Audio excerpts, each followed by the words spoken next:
He was in a school where I fought with tooth and nails, failing, struggling, bullied, suffered a major beatdown, to where broken bones, fractured bones happened.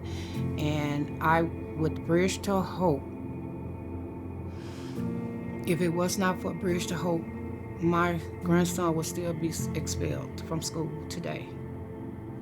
And Bridge to Hope stepped in, and I tell you, they went to bat with me, and I took them to the highest court that we would go, and they gave in. And now the school that he's in, a student.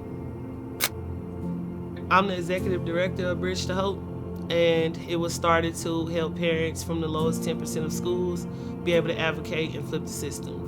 We want their kids to read on grade level. We want them to be powerful advocates.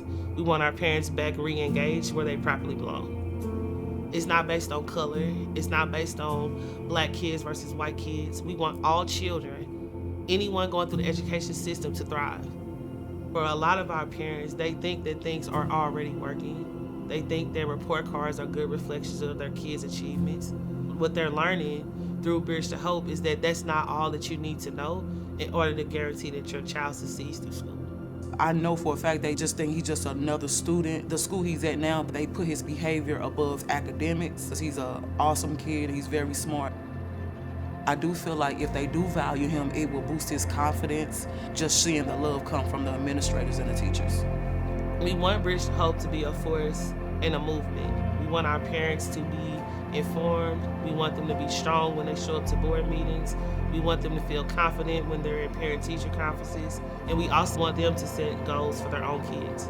One of the major things that I really learned was how much money is advocated to each student, and then now seeing a lack of where that goes. You have Normandy with the highest numbers. They get the most money per child, but it's failing. You don't even know that you're entrapped in a space until somebody shows you what this entrapment looks like in your backyard.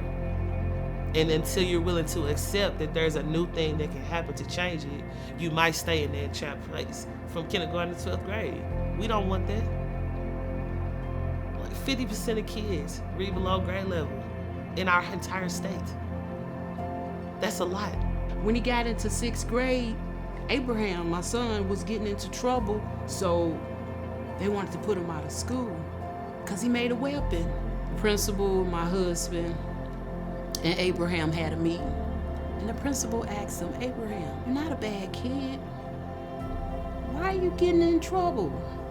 Abraham told the principal, I cannot read. Abraham was not on reading level.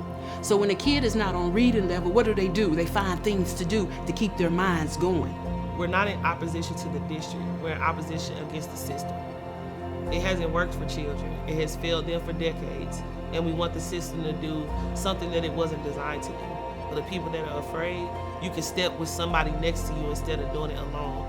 It's a confidence building space. It's a space to rebuild hearts and fix mindsets and shift cultures and do all the things that we can do anyway, but now you've learned how to do it differently towards the results.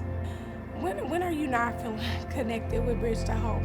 From day one, you're being established as, hey, look, we're all cousins. And every time you go to Bridge to Hope, it's, hey, cuz, what you been up to, cuz? And then actually learning and hearing each other's stories from different parents and how to help them advocate, because we realize that we aren't going through this by ourselves. I really left with a lot of information and a lot of new cousins. So, yes, love it. When your cousins call you and tell you they're not coming back, what you gonna do? The first thing I tell anybody that walk in the fellowship is everybody sitting around you, these are your cousins. The reason I do that is to start to build community from day one. That's how movements stay movements.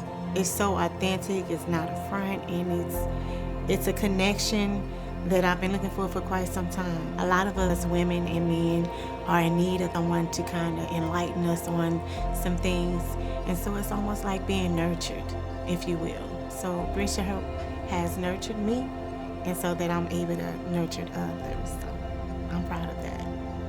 Well, I would say to any parent that cares about their child's education that Bridge to Hope is a good gathering, a good movement to join, because they teach you so many ways that you can get involved with the school and with the teachers so that you can learn more about their education, how they learn, how the grading system works, and just lots of informative things.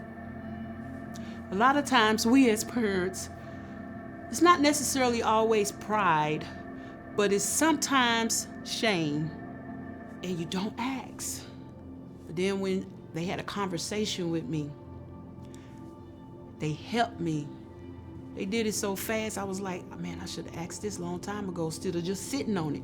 A lot of times we sit on stuff and we don't ask the right questions and nothing gets done. But when we began to advocate or speak up for ourselves so our voice can be heard, that's when things happen. For the people that do it, their lives will forever be changed. And that's why I love Bridge to Hope so much. We're different by design.